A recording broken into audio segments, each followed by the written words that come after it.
Big time, Nick is absolutely right. What was happening is we're getting bands come through. So you get a strong gust of wind of 60, 65 miles an hour, something like that. And then it dies off for a bit and then it comes back. And depending on which briefing you listen to and where they are situated along the US Gulf Coast from Mississippi and Alabama border all the way over to the west of New Orleans, the eye of the storm is going to come ashore sometime in the course of the next 5 to 10 hours. And that's a problem, because if you remember back 7 years ago, Hurricane Katrina, she came ashore as a Category 3 hurricane, and you know about the devastation that was caused in New Orleans and here in Gulfport, Mississippi, where I am.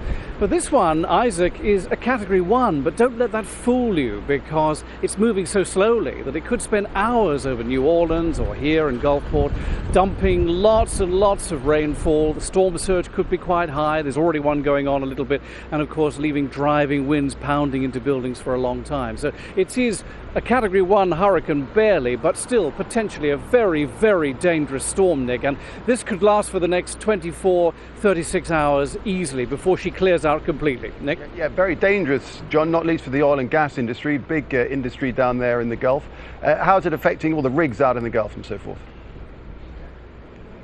Yeah. Before he clears out, by the way. I think I just called Hurricane Isaac a she. Apologies for that. Yeah, if you look over my shoulder, it's hard to see in weather like this, but there's about 4,000 oil and gas drilling rigs and platforms out there somewhere. And the authorities here have told us that because of Hurricane Isaac passing by, about just over 90% of the oil industry, about 92%, and just under 70%, around about 67% of the gas industry has been closed down while this hurricane passes by. And believe it or not, that could have a knock-on effect to gas prices, petrol prices here in the US, at least for a little while. Already, of course, high here, and the economy here is struggling to recover from the financial crisis of 2008. So, you know, even if it's not a devastating hurricane, it could have an economic effect in that way, Nick. John, thanks very much indeed. John, we'll be back with you just as things develop there, as they are developing right now. Thanks very much indeed, John Terrett in Gulf.